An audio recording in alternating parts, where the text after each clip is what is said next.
네, 여러분 잘 보셨어요? 네, 저는 원래 저도 고구려사 그다음에 뭐 그 고대사에 대해서 관심이 워낙 많고 제가 최근에 뭐 이상한 사람을 좀 몰리기도 그랬어요. 네. 근데 역시 한 국가 한 공동체라고 하는 건 역시 역사가 중요하고 뿌리가 정말로 중요한데 지금 그 우리가 뿌리에 대해서 조금 관심이 많이 부족하지 않았냐 그런 생각하고 있습니다. 제가 선생님한테 놀란 거는 이 철학뿐만이 아니라 이렇게 이 과거에 우리 잃어버린 우리 고대사를 찾아서 이렇게 기록을 남기시고 또 이렇게 잘 정리해서 또 영화관에서까지 이렇게 정말 새로운 발상이라는 생각이 들어서 대단하다는 생각이 들었습니다. 우리가 사실 중국이 동북공정이라는 이름으로 사실 우리 고대사를 완전히 중국의 역사의 일부로 지금 편집하는 작업을 하고 있는데 우리는 뭐 거기에 대해서 실제로 거의 대비가 없는 그런 상황인 것 같고 우리가 또 앞으로 우리 그 크고 깊은 뿌리 제대로 우리가 못 챙기고 거의 뭐 점점 일실해간 과정 같아서 참 안타깝습니다. 이 나이 살던 고향 앞으로 계속 하시지 않을까 싶은데 새로 또 만드실 거죠. 그러시 여기서 끝납니까? 계속해 주셨으면 좋겠고요. 그래서 우리 기록으로 이것도 남기면 언젠가 이것도 역사의 한 부분이 될 테니까 계속해 주시면 좋겠다는 생각이 듭니다. 너무 감동 깊게 봤습니다. 아유, 감사합니다.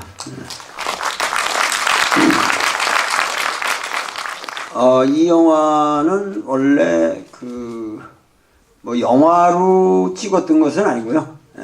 제가 그 연변대학에서 1년 동안 교수 생활을 하면서 중국 학생들에게 직접 역사를 가르쳤고 중국 철학, 중국 역사를 가르치면서 그 주변에 엄청 그 많은 고구려성이 있다는 것을 발견했고, 그러니까 제일 마지막에 간 성자산성이라고 하는 거 있잖아요. 그거는 바로 우리 연변대학교 지금 그 연길 바로 연변대학교에서 몇 킬로 안 떨어진 데 있는 거예요. 그러니까는 바로 아무데나 보면은 고구려성이 있다는 거죠.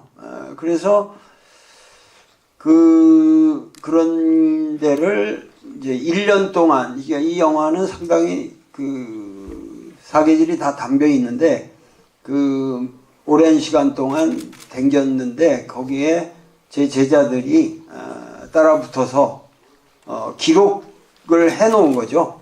그리고 기록을 해 놓은 것을 이제 유정원 감독이 아주 집념을 가지고 이거를 영화로 만들었고 또 영화사 달에서 이것은 가치 있는 것이다. 그래서 이렇게 독립영화관에서 상영을 할 수 있도록 여러 가지 알선을 해주시고 편집에도 더 도움을 주셔가지고 비교적 완성된 형태로 여러분들에게 이렇게 나타난 겁니다. 그래서 저로서는 뭐 더 없는 보람이고 그렇고 이렇게 어린 학생들도 와서 앉아 있는데 저런 학생들한테 그야말로 이 장대한 포부를 가질 수 있는 느끼게 만드는 그런 영화가 되었으면 좋겠고 특히 광화문 그 집회를 이번에 나가면서 느끼는 감동 여러분들이 그 광화문 집회에서 뭘 느끼셨는지 모르지만은 이 영화하고 공통점이 있지 않습니까? 그 광화문 집회에서 우리 이재명 시장님도 아주 멋진 연설을 하셨지만 그 광화문 집회에서 바라보는 그 사람들 머리로 펼쳐진 100만 인파에 펼쳐진 광활한 대륙 그것이 고구려가 아니고 무엇이랴. 거기서 우리가 어떤 그런 뿌듯함을 느끼고 어떤 공동체를 재산 확인하고 그리고 우리가 정말 한민족으로서 이렇게 더럽게 살아서는 안 되겠다는 각오 내지는 우리가 새로운 국가를 열망하는 그러한 마음이 고구려인들에게 있었기 때문에 그 광활한 제국을 건설할 수 있었던 거 아니냐. 그런 의미에서 이 영화는 사실은 원래 이게 작년 한 1년 전에 개봉됐어야 되는 건데 이 영화관에서 받아주질 않아가지고 계속 밀렸어요. 계속 밀려가지고 고생하다가 영화사 달에서 이렇게 이거를 만들어주면서 이렇게 올리게 되었고, 그래서 시점이 제일 나쁜 시기에, 지금 영화관에 사람들이 안 오는 시기에 걸렸지만은 내 영화 입장에서 볼 때는 가장 적합한 시기에 상영이 됐다. 왜냐하면은 몇 명이 보더라도 그야말로 제가 이 영화를 볼 때마다 느끼는 거지만은 같이 보면서 이 영화는 하여튼 어떻게 됐든 가치가 있다. 가치가 있는 작품이다라는 것은 확실히 느낍니다. 그래서 여러분들께서 이렇게 여기 계신 한 분 한 분이 그야말로 소중한, 저로서는 이 역사의 자산이고 고구려의 씨앗이고 그야말로 우리는 여기서부터 이제 새로운 역사를 건설해야겠다. 그 거대한 그 역사의 홍류 속에 한복판에 우리 이재명 시장님이 계시니까 든든합니다. 네, 감사합니다. 그냥 선생님 아까 그 말씀하셔서 그런데요. 저도 이제 광화문 광장에 그야말로 100만, 100몇십만 이렇게 모여가지고 그 거대한 그냥 물결 있지 않습니까? 저쪽 끝에서부터 마치 땅이 꺼져가는 그런 소리들이 쫙 전해오다가 저를 지나서 딱 이 소리가 지나가지 않습니까? 그걸 보니까 정말 그때 딱 그 말발굽 소리 같은 느낌 있지 않습니까? 말발굽 소리, 거대한 말발굽 소리, 또 지축을 울린다는 느낌, 정말 그런 게 생각이 들었고, 이 작지만 규모로는 작지만 거대함을 정말 느꼈어요. 거대함이. 제가 캐나다에 잠깐 가본 일이 있는데요. 이 역사라고 하는 게 얼마나 귀한지, 캐나다에 가니까 화이트락이라고 하는 데가 있습니다. 화이트락이라고. 밴쿠버 옆에 있는 조그마한 구단이 좀 되는 데인데, 근데 정말 엄청나게 대단한 건 줄 알았어요. 동네 이름이 화이트락이니까. 갔더니 해안가에 그 조그마한 돌멩이가 하나 있는데, 그걸 하얗게 페인트 칠을 해가지고, 그걸 화이트락이라고 지명을 삼았더라고요. 화이트락. 예. 그리고 각 곳곳에 가면 이제 인디안들이 나무에다가 이렇게 우리나라 치면은 무슨 이렇게 그 장승 비슷한 그려놓지 않습니까? 근데 그걸 엄청난 그 과거의 유산으로 보존을 하고 있는 거예요. 그리고 그 사람들은 역사가 짧으니까 이민해가지고 그래서 몇십 년만 된 기록만 해도 엄청나게 귀하게 여기는데, 우리나라는 이게 수천 년 된 좀 거대한 역사 유물들이 있어도 너무 흔해서 그런지 신경을 별로 안 쓰는 그런 게 있더라고요. 그러니까 너무 흔해서 그런지 모르겠고, 그다음에 역시 고대사 중에 사실은 우리 이북 지역을 다 떼어 먹어버렸지 않습니까 지금? 다 떼어내버리고 그 부분을 이렇게 주장하면 좀 이상하게 보는 경향도 좀 있는 것 같고, 그런 가슴 아픔이 있는데, 정말 이런 고대사를 되찾기 위한 노력들은 정말 계속 해야 될 것 같습니다. 정말 귀한 우리의 유산인데, 정신적 자산들 아닙니까? 그러니까는 고대사가 꼭 동북 지역을 꼭 내가 영토적으로 지칭한 것도 아니고, 아까 그 고인돌 얘기를 했죠 말이죠. 이 고인돌의 엄청난 몇만 개가 사실 전라도 지역에 있거든요. 전라도 지역에 있어요. 근데 아까 보셨지만은 안에 거대한 석총 안에 있는 실제 현실은 석실, 가장 중요한 관이 있는 석실은 고인돌 모습이란 말이죠. 고인돌 모습이고, 그런데 이 고인돌이라고 하는 것만 해도 모든 사람들이 고인돌을 그냥 길거리에 그냥 나자빠진 돌멩이처럼 푸대접을 하고, 그리고 근데 그 푸대접을 하는 가장 큰 이유가, 역사학자들이 푸대접을 하는 게 뭐냐면 거기서 금관이 안 나오기 때문에 그래요. 금붙이가 나오면 이게 난리가 나는데, 문제는 그 속에서 금붙이가 안 나온다는 게 더 중요하거든요. 그만큼 더 오래됐다는 거예요. 층이. 그런데 이 고인돌에 대해서도 전부 뭐 신석기 시대나 청동기 시대, 그러니까 청동기 시대 이후의 유물로만 보지, 이거는 구석기 시대까지 충분히 올라갈 수 있는 유물들이라고요. 그러니까는 뭐냐면은 그 고인돌에 대한 체계적이고 포괄적인 연구도 사실 없어요.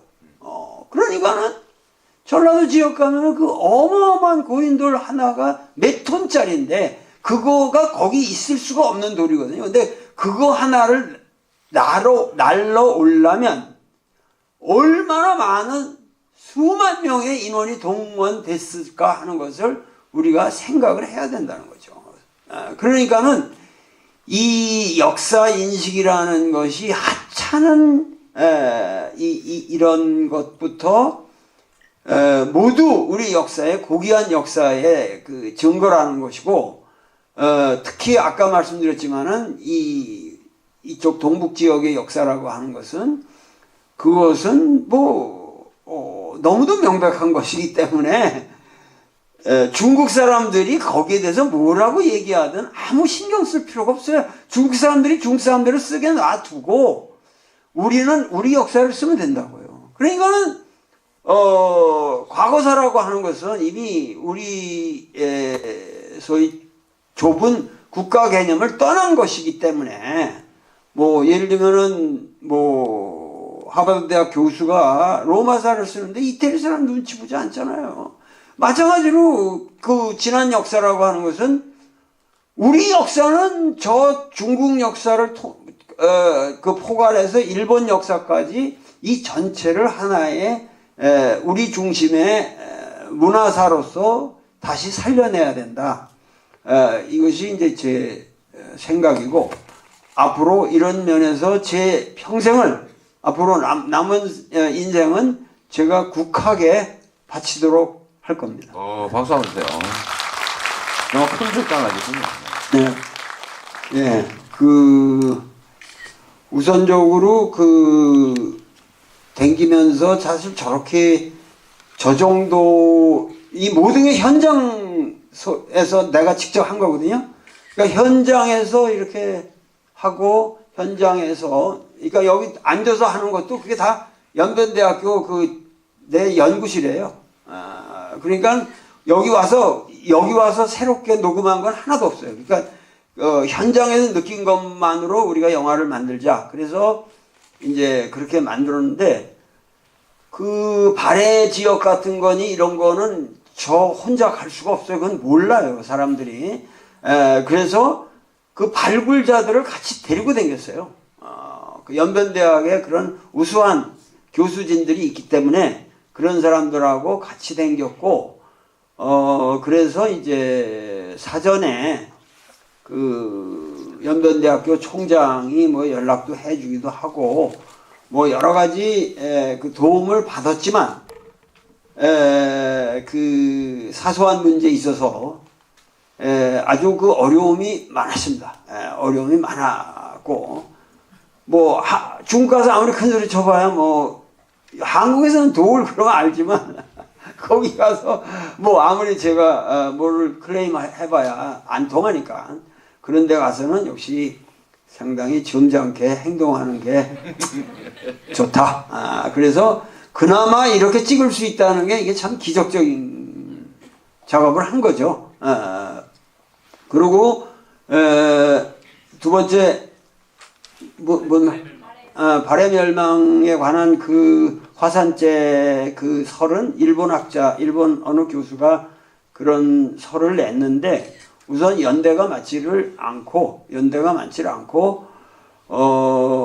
그 발해의 멸망은 뭐 발해 역사의 그런 천재지변이라기보다는 발해 역사의 내재적인 그 이유가 있었다는 거죠. 그래서 지금 내가 고구려를 가지고도 이렇게 얘기했지만, 기본적으로 고구려의 강성함이라든가 그 위대함, 그 발해까지 오는 이게 완전 천년왕국이거든요. 그러니까 중국 역사에서 보면 그때가 위진남북조 시대 아닙니까? 그래가지고 그야말로 그 위진남북조는 저 북부 왕조들은 그 평균 수명이 30년밖에 안 돼요.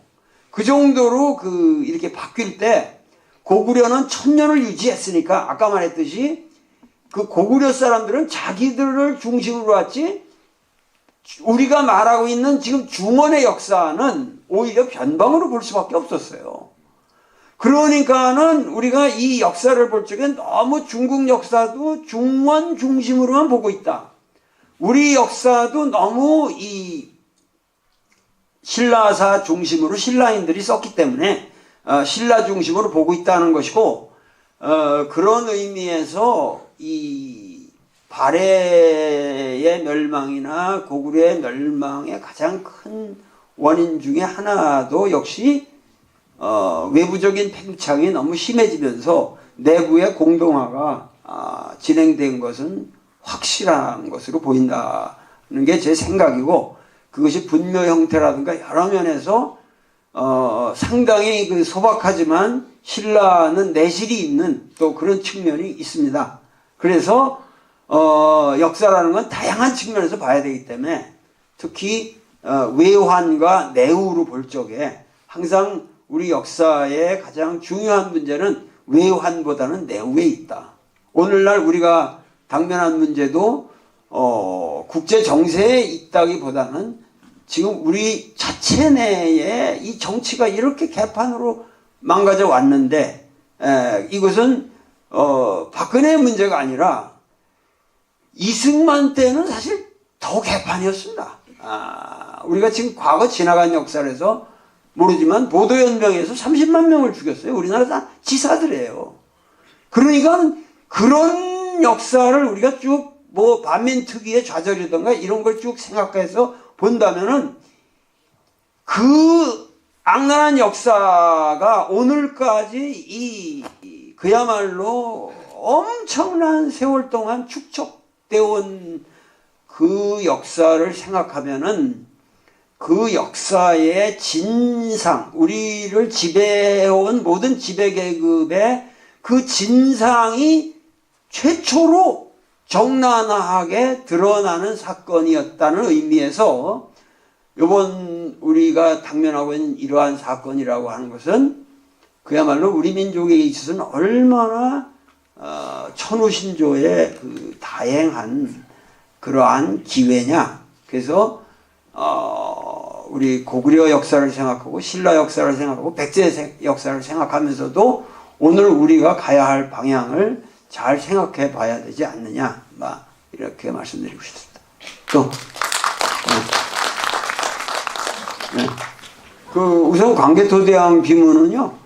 그건 오늘날 우리가 봐도 굉장히 정확한 문법과 글자 형태가 우리가 여러분들이 그냥 상식적으로 알 수 있을 정도로 현대적입니다. 아주 해서 정자로 쓰여져 있고 중국에서도 유래를 보기 힘든 위대한 돌비석인데 그것이 한글로 쓰여졌다면 정말 좋았을 텐데 그 광개토대왕 비에 관한 것은 그 엄청난 앞으로 그 연구가 필요한 문제이기 때문에 그리고 광개토대왕 비문 자체에 대한 해석이 일부 몇 구절만 가지고 얘기하고 있지 광개토대왕 전체를 가지고 얘기를 안 하고 있습니다.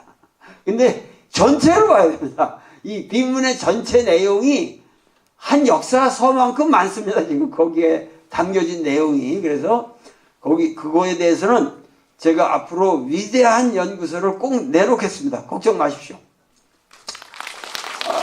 그러고 뭐 대조영에 관한 거라든가 이런 모든 문제는 제가 앞으로 소상하게 쓰겠고 단지 그 대조영에 관해서는 이제 신당서 구당서에 상당히 자세한 자료가 있습니다. 그리고 그걸 기준으로 해서 상당히 현실적으로 그 중국의 학자가 가서 1년 반인가 머물면서 쓴 거기 때문에 굉장히 믿을 만한 기록이 있고 특히 이 소위 우리가 말하는 통일신라 시대라고 하는 건 남북국 시대로 바뀌어져야 되는데 통일신라는 아니거든요. 근데 그 좌우지간 나당연합군에 의해서 백제가 멸망하면서 백제 세력들은 이 야마토 정권의 주축이 됐고 이 고구려는 지금 발해가 됐지 않습니까? 그래서 야마토 정권과 발해 사이에는 굉장히 그 유대감이 있었어요. 그 나당연합궁에 패해서 밀려간 사람들끼리. 그래서 저쪽 지금 아까 그 살기성인이 두만강 그쪽 지역에 엄청난 성들이 있거든요. 발해성들이. 그거는 뭐냐면은 글로 통해서 이 동해바다가 엄청난 그 무역선이 왔다 갔다 했어요. 그래서 우리가 상상하는 것보다 지금 발해에 대한 역사 자료가 일본 측에 많이 보존되어 있습니다. 그래서 발해 역사 연구도 지금부터 시작이다. 이렇게만 말씀드리겠습니다. 근데 왜 교과서에 안 써나가고 한번 물어봤어요? 그러니까 여태까지 그런 시각들이 없었으니까 발해사를 예를 들면 유득공 선생이라든가 우리 실학자 그 유득공 선생이 발해고를 쓰면서 왜 그 고려 시대 때 고려사를 보면은 발해 유민들이 계속 들어옵니다. 근데 이분들이 막 한 번에 2만 명, 막 3만 명, 막 이렇게 들어오는데 어떤 때 20만 명 이렇게 들어오는데 그들을 가지고 왜 그 발해 실록청 하나를 못 만들고 그 역사를 안 써놨냐 하는 개탄하시는 그 아주 부분이 있는데 저도 공감하고 왜 그렇게 좀 우리가 역사 기록에 일본 사람들에 비해서 중국 사람들에 비해서 우리가 너무 소홀하지 않냐 그런 의미에서 정말 광개토대왕 비는 대단한 거죠. 그 고구려 사람들의 그리고 광개토대왕 비뿐만 아니라 그 유사한 비문이 여러분들이 모르시는 게 꽤 있습니다. 그래서 앞으로 고구려 역사는 연구할 것이 많다는 것만 말씀드리겠습니다. 교수님 제가 이 발해 막 300년 뭐 600년 합쳐서 막 1000년 이런 얘기 들으니까 대한민국 이 정부 수립을 해방 후부터 쳐도 70년밖에 안 되는데 아직까지도 저는 이게 완성된 나라가 아니고 만드는 중의 나라다 이렇게 생각하거든요. 역사에 눈으로 보면 아주 짧은 시간 아닙니까? 왕으로 치면 한 3, 4대 정도? 지금 우리나라가 박근혜 대통령 곧 뭐 그만두게 되겠지만 이 박근혜 대통령 같은 그리고 그를 둘러싼 이 소위 이 부당한 기득권 세력들 이 기득권 세력들을 제거를 못하면 알맹이가 썩어가겠죠. 근데 그걸 제거하면 그 우리 광화문에 모였던 그 거대한 정말 이 100만 명이 모였다 가는데도 유리창한 게 안 깨지고 방화 약탈 뭐 이런 거 없고 전 세계적으로 이런 일이 없다는 거 아닙니까? 청소 깨끗하게 해놓고 누구 하나 때리는 사람도 없고 그 거대한 에너지를 가진 우리 국민인데 정말 이 반석 위에 올라갈 수 있는 결정적 기회인 것 같기도 합니다. 이게 여러분들이 지금 너무 이렇게 쉽게 넘어가는 부분이지만은 미국에서는 정전이 한번 났다고 그래가지고 맨하탄에 정전 한번 난 게 몇 년도든가 그 어마어마한 약탈과 노력질이 일어나거든요. 그냥 정전 하룻밤 정전됐다는 게 전부 보석상 털리고 모든 데가 다 그냥 난리가 났었거든요. 그러니까 이 우리나라 이 좀 광화문 집회라든가 이런 것이 이렇게 수차례 진행이 됐어도 단 한 명도 연행되어 가는 사람이 없이 그렇게 질서 정연할 수 있다는 것이 얼마나 우리 국민이 성숙한 국민인가 하는 것을 보여주는 사례고요. 그리고 지금 우리가 말하는 지금 민주주의라는 것은 사실은 대의민주주의예요. 간접민주주의죠. 간접민주주의인데 이것은 이제 근세에 와서 소위 몽테스키우가 상권 분립을 말하고 그러면서 이제 미국 헌법이 만들어지면서 최초로 이 민주적인 이제 성문법이 만들어진 건데 미국 헌법이 그래서 그것이 전부가 지금 대의민주주의예요. 근데 이 원래 히랍의 민주주의는 direct democracy, 이게 직접 민주주의입니다. 히랍이라고 하는 아테네라는 게 그야말로 그 체제에 그 참여할 수 있는 사람이 한 2만 명밖에 안 됐어요. 아테네라고 그래봐야 히랍에 30세 이상의 그 투표권을 가진 남자. 그런데 그들의 의회가 에클레지아라고 하는 건데 그런 게 6천 명이 정족수예요. 6천 명이 모여가지고 다이렉트한 투표를 하거든요. 근데 오늘날 우리가 지금 벌어진 것은 세계 인류 사상 최초의 직접민주주의 현장입니다. 예, 예.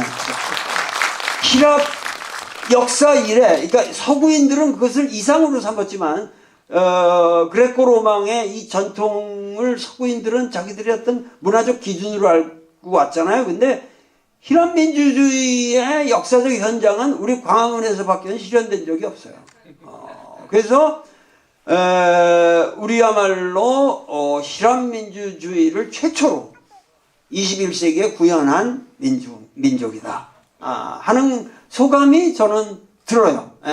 그래서 이러한 기회를 국민 각자가 그야말로 이 여론상으로 보면은 뭐 95% 넘는 그 사람들이 각성을 해서 거기에 몰려드는 것이고 그들의 직접적인 의사 표시에 의해서 그 물결에 의해서 이 전혀 이 개선에 참여의 그 회개의 그 의사가 없는 세력들이 이렇게 밀려나고 있다고 할 적에 이제 앞으로 우리가 이것을 제거한다는 말이야 불가능하겠죠. 우리가 한국 사람들이니까. 그런데 히랍에서는 오스트라시즘에서 내쫓아버렸어요. 다. 그런데 우리는 그럴 수는 없으니까 같이 살아야 되는데 이제 그야말로 새로운 질서를 만들어서 그러한 적법적 테두리 안에서 그들이 그런 짓을 안 하는 우리 같은 국민이 되도록 새로운 질서를 만들어야 되는데 그 새로운 질서를 만든다는 문제는 너무도 어려운 문제입니다. 그리고 아마 우리 이재명 시장님께서 차기 대통령이 되신다 해도 걱정이 되는 것은 지금 이들이 지금 이 꾸려나가고 있는 모든 이 혼란 정국과 이런 것이 모든 게 민생을 망가뜨리고 이래서 다음에 차기할 사람이 욕을 잔뜩 먹을 수밖에 없는 그러한 세상을 만들어 놓고 물러나지 않을까. 난 이런 것도 굉장한 걱정입니다. 저는 좀 다르게 생각해요. 네. 저는 지금 우리 그러니까 국민들은 과거처럼 이렇게 분리된 개별 알갱이가 아닌 거죠. 네. 저는 어떤 상상이 되냐면 이 개개인의 이 국가 구성원들이 이 신경망들이 워낙 발달해가지고 서로 막 연결돼 있는 거예요, 이렇게. 그래서 과거처럼 고립되어 있는 게 아니라 지금 실시간으로 사실상 연결돼 있고 이 자리에 있는 사람과 지금도 이렇게 카톡하는 것도 있을 텐데 저기 알라스카에 있는 우리 사람들하고 지금도 직접 연결되지 않습니까? 그래서 이게 대중이 하나의 그 집단 지성을 가진 하나의 일종의 그 유기체가 돼가는 것 같아요. 유기체.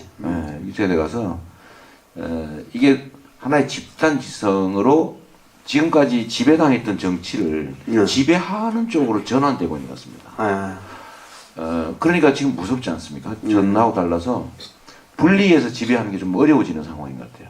소수의 기득권자들이 다수의 국민들을 과거에 다 분리해가지고 갈등시키고 싸움시키고 그러면서 지배했는데 그 지배하는 방법은 대개는 이제 정보의 왜곡이고 그 다음에 뭐 대우의 왜곡이기도 하고 매수도 있겠고 근데 이게 이제는 잘 통하지 않는 투명한 사회로 점점 가는 것 같아요. 그래서 박근혜 대통령이 정말 뭐 한 게 여러 가지 있는데 그 중에 잘한 게 국민 대통합을 이뤘다. 근데 이게 사실 반면으로 보면 새로운 가능성이거든요.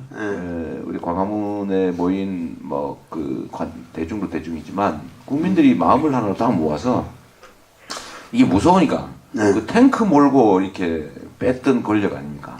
사람을 수백 명씩 죽여가면서 그 빼앗던 그 권력을 지금 스스로 아니면 어쨌든 아주 평화적인 방법으로 지금 도로 내놓게 생겼는데 그 힘의 원천은 저는 국회나 헌법재판소가 아니라 국민이다. 그러죠.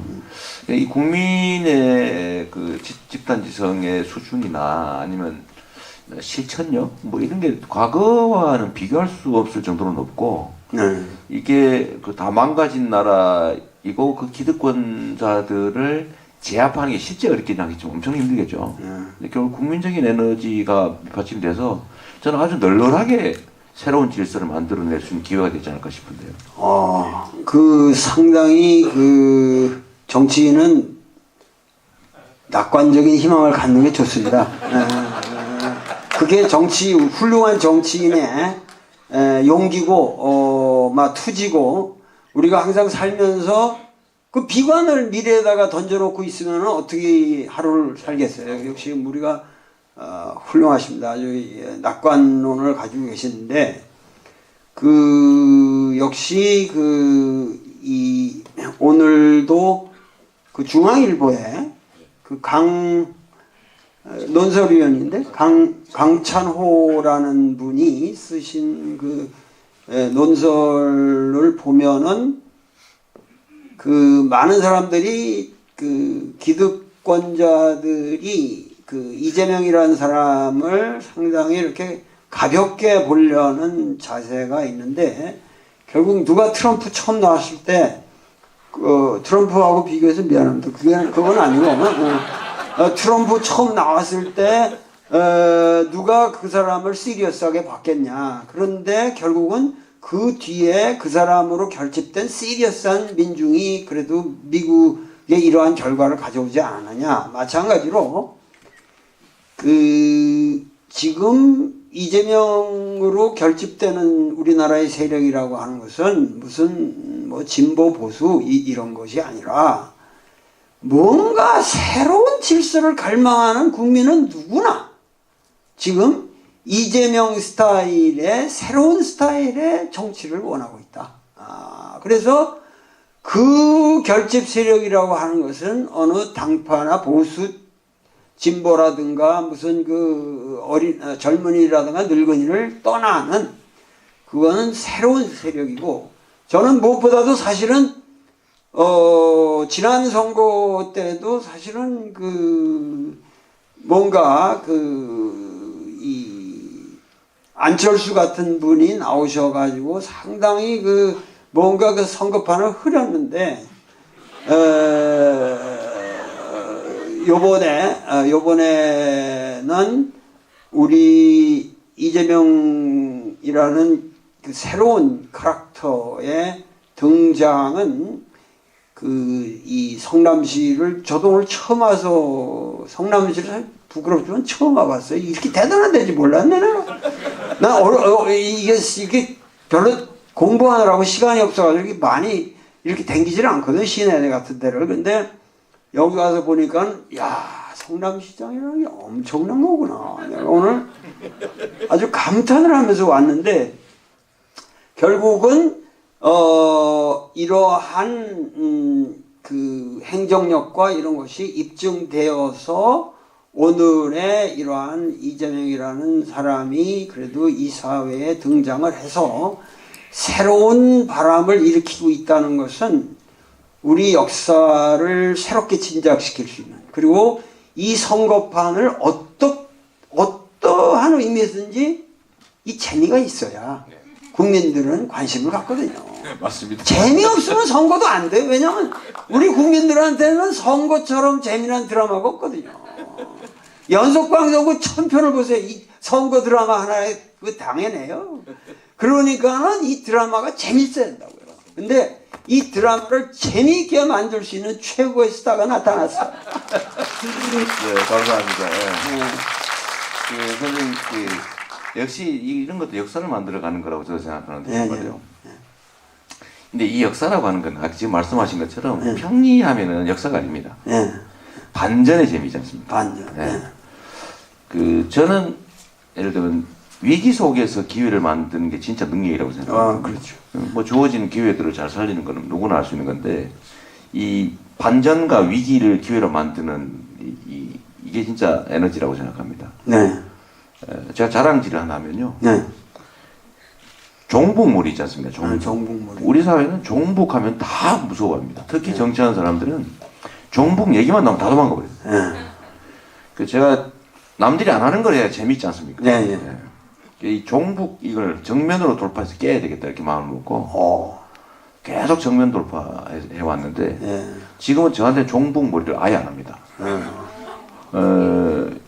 제가 작년에 그 서울지검에 종북 머리 당하러 끌려갔거든요. 네. 무슨 회사에 뭐 민노당 당원이 있는 회사에 청소 용역 좋다고 끌려가서 종북의 자금줄로 조사를. 그런데 제가 거기 가서 내가 그 회사에 일거리 준 게 종북이면은 그 정부에서 지금 보조금 주고 있는데 사회적 기업 보조금 그 회사 주고 있는데 그러면 박근혜가 고정간첩이네 이렇게 얘기거든요. 그러고 나서 제가 이 종북 얘기만 하면 막 정면으로 들이받아가지고 저번에 연천 뭐 포격 소리를 들었니 마니 뭐 목함지대가 어쩌니 뭐 그럴 때 제가 뭐 한 것도 아닌데 포격 못 들었다라고 하는 그 기사를 제가 디트윗을 한번 했는데 저를 이 빨갱이로 또 모는 거예요. 북한 편이구나 이거. 근데 그 조선일보가 쓴 기사였거든요. 그래서 제가 그때도 심하게 달려들어가지고 결국은 이제 중앙일보 사설을 또 바꾸고 그랬는데 그 최근에 제가 신문에서 안 써주는 거예요. 최근에 이게 확 올뜨기 전에는 저는 주로 막 공격을 받아야 되는데 그래가지고 나도 써주려고 그랬는데 못 쓰게. 근데 사드 있지 않습니까? 사드. 이 사드가 실제로 우리한테 도움도 안 되고 중국과 관계만 나빠지고 북한 핵개발 저지에도 도움도 안 되는 북한하고 일본만 도움되는 거여서 정치인들 얘기 잘 안 하는데 제가 사드가 아니다 이거 했더니 아무도 안 써줘요. 그래서 제가 이거 도저히 안 되겠다 이거 이런 식으로 해가지고는 신문에 써줘야 우리가 뭐 이걸 타고 또 넘어가지고 뭘 선전을 하는데 제가 성주하고 김천을 연설을 하러 갔습니다 제가. 잘하셨어요. 네. 그래도 안 써주는 거예요. 그래도 안 써. 어제 제가 트럼프가 주한미군 주둔비를 더블로 안 올려주면 철수하겠다 뭐 이런 얘기 했거든요. 그래서 제가 이거 기회다. 자주 국방할 기회다 이거. 전작권 회수하고 미군 철수한 경우를 대비해서 자주 국방할 기회다. 북한보다 우리가 국방비를 몇십 배, 우리 41조 내는데 저쪽이 1조 몇천억 정도 된다고 해요. 그리고 우리는 도대체 그 돈 내고 왜 미군 없으면 못 지킨다고 자꾸 그러냐. 그거 자꾸 하는데 아무도 종북이라고 하지 않습니다. 근데 이 종북머리를 우리가 돌파하지 않으면, 깨지 않으면 사실 어떻게 상대방을 이기겠어요? 지금 중요한 말씀 하셨는데 사실은 우리 국민이 알아야 될 것은 여기 계신 분들도 앞으로 꼭 이거를 명심하셔야 되지만 사실 정치라는 것은 아까도 내가 걱정을 한 거는 민생이에요. 그렇지 않습니까? 어떤 경우도 정치가가 위대한 정치를 한다해도 국민의 민생을 망가뜨리고 경제적으로 만약에 못 사는 나라가 된다면 인기가 없어요. 그리고 딴 거 아무것도 안 돼요. 근데 여기 중요한 거는 이 민생의 우리 민족의 민생 문제는 바로 이 종북머리가 없어져야만 민생이 해결된다는 거죠. 네, 맞습니다. 우리가 이 지금 무슨 여기 경제 민주화니 이런 것들은 물론 해야 되지만 이 남한 대한민국 내에서 아무리 뭐 이 기업 때려잡고 뭐 해봐야 그거는 별게 아니에요. 지금 우리가 아까 이 고구려 패러다임이라는 게 뭐냐면 이 북한을 우리의 자유왕래가 가능한 모든 우리 기업인들이 가서 활동할 수 있는 자유로운 무대를 만들고 그걸 통하면은 자연적으로 이 동북이라고 하는 지역과 저 연해주 지역이 우리권으로 들어오고 이렇게 돼야만 젊은이들이 이 작은 섬나라에 갇히지 않고 꿈을 꿀 수 있다고요. 여기서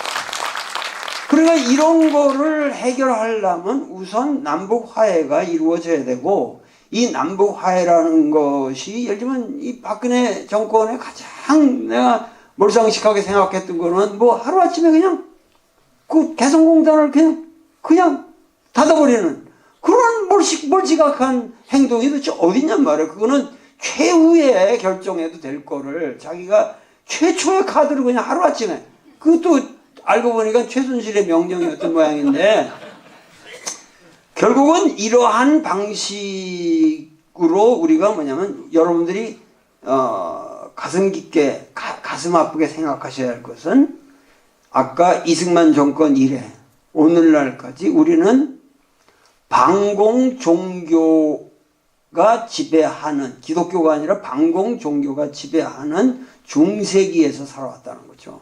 근대적 시민으로 살지를 못했다는 거예요.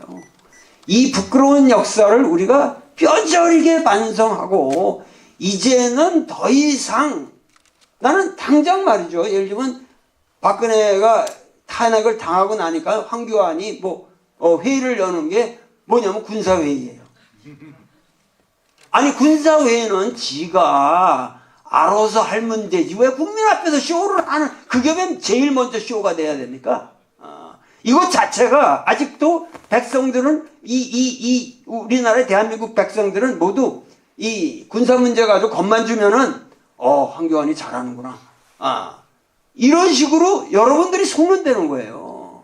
그거는 정치가들은 지들이 알아서 확고하게 항상 다뤄야 할 문제지. 아니 지금 닭으로 인해서 조류 인플루엔자로 피폐하는 이런 농촌의 문제라든가 이런 걸 먼저 해야 되지 않습니까? 박근혜가 물러나서 무슨 민생을 살려야죠. 같은 회의를 해도 그런 사람이 그게 지도자란 말이에요. 근데 무조건 위기 상황이다 하면은 종북몰이를 하는 겁니다. 그러니까 여러분들이 이런 데에서는 더 이상 우리 속지 말자. 네, 선생님 이게 지금도 이제 그런 영향이 있지만 사실 이 종북몰이가 횡행하게 된 데는 이 종북몰이를 하는 쪽의 잘못이 분명히 있지요. 근데 이거를 못 막고 거기에 당해서 맨날 이렇게 유용한 무기가 만든 거는 사실은 그 종북몰이 당한 측의 책임이 큽니다. 이건 헛개비 공격이거든요. 없는 실체가 없는 공격이지 않습니까? 맞아요. 그럼 거기를 당당하게 맞닥뜨리면 사실 못 써먹는 무기인데 그걸 내니까 자꾸 써먹는 거예요. 자꾸 써먹으니까 점점 헛개비가 커져. 점점 겁나고. 맞아요. 그러니까 제가 이걸 한 몇 년, 3, 4년 돌파를 하니까 저한테는 안 써먹는다니까 진짜. 그 재밌는 사실이 하나 그게 있어요. 민주당의 최대의 문제였어요. 네, 사실은 민주당이 항상 선거를 핑계대고 이념 문제는 우리가 보수적인 입장을 취해야 한다. 이 보수적인 그걸 완전히 목숨 걸고 몇 번 이렇게 당할 거면은 계속 그걸 갖다 강하게 했으면 저쪽에서 못 쓰지. 그리고 그 재밌는 결과가 하나 나는데요. 제가 원래 이렇게 사드 얘기하고 김천가서 떠들고 미군 얘기하고 자주국방 얘기하고 노동자 얘기하고 노동 탄압하지 마라. 기업들 재벌 체제 해체해야 된다 그러면 원래 우리 관념이 하면 보수 지지가 확 떨어지고 진보만 지지하고 이래야 되지 않습니까? 중도가 확 없어지고. 근데 여론조사 지지표 분석을 해보면 제가 보수 지지자가 더 많습니다. 나는 보수입니다. 정말 좋은 거예요. 그 정말이에요. 보수 중도 지지자 몫이 훨씬 큽니다, 제가. 근데 이거 국민들을 안 믿어서 그렇거든요. 국민들이 바보일 것이다. 종북몰이 하면은 거기 국민들이 속아가지고 우리한테 불리하게 될 것이다. 이런 생각을 하고 보통은 피했지 않습니까? 저는 손해볼 각오하고 그냥 정면 돌파를 하는데 아주 재밌는 사실은 그 강찬호 논설위원이 쓴 것 비슷한 느낌인데 보수 지지자들이 나는 보수요, 나는 중도요 하는 사람들이 훨씬 더 상대적으로 저를 많이 지지한다는 거죠. 그게 사실 국민들을 믿어야 됩니다. 국민들을 집단지성을 가진 하나의 유기체, 아까 말씀드린 것처럼 웬만한 정치 집단보다는 훨씬 수준이 높다 이렇게 생각하면 그런 생각을 믿을 수 있거든요. 근데 여전히 대상으로 보는 거죠. 동원 대상으로, 지도할 대상으로, 끌어가야 될 좀 이렇게 대상으로 보니까 결국은 자기가 더 낫고 대중보다. 나도 이렇게 당하는데 국민은 무서워하겠지. 그러고 피하는 거죠. 그러니까 이 국민들 믿지 못해서 생긴 문제 같습니다. 그러니까 저도 말이죠. 저 같은 우리나라 특성이 뭐냐면은 사상가잖아요. 그러면은 사실 남녀노소 할 거 없이 저에게 절을 하고 이렇게 가까이 와서 어디 기차를 타고 가는 어디에든 저한테 아주 이 예의를 다 합니다. 그런데 그래서 봐서 얘기를 이렇게 하다 보면 진짜 꼴보수 같은 얘기를 하는 사람들이 많거든요. 그건 무슨 얘기냐면 우리나라의 보수라는 사람들도 우리나라는 상식이 있다는 거지. 네. 상식이 있고 뭐가 정의로운지 안 되는 거예요. 근데 아직까지 우리가 진짜 우리나라의 보수를 보수답게 대접도 못 해줬고 보수다운 정치인도 없었고 이것이 우리 사회를 분열시킨 또 하나의 중요한 팩터가 된다. 그래서 앞으로는 이번 기회로 뭔가 이 보수니 진보니 이런 아주 피상적인 논의를 지금 이제 털어버리자. 그렇고 재미난 건 뭐냐면은 요새 전라도 가서는 조금 조심해야 돼요. 그런데 경상도 가서는 나는 마음 놓고 얘기할 수 있어요. 무슨 얘기냐면 과거 전라도 경상도의 틀도 깨져버렸다는 얘기예요. 이제는 이것이 뭐냐면 박정희가 만들어놓은 패러다임이거든. 박정희 패러다임이거든요. 그렇게 해서 뭐냐면 경상도와 전라도를 이렇게 갈라놓고 전라도는 또 이 전두환이 그렇게 5.18을 그 불행한 사건을 일으켜서 그렇게 오늘까지 왔는데 사실은 전라도라고 그래서 진보적일 게 없고 경상도라고 해서 보수일 게 없다는 얘기지. 그러니까 네, 앞으로 이것이 깨진다는 거, 이것이 깨진다는 것이 제가 보기에는 박정희 패러다임, 사실은 박정희 박근혜 2대의 이 끔찍한 패러다임이 본질적으로 끝나게 되는 가장 위대한 사인이라고 저는 생각합니다. 재밌게 하겠습니다. 네.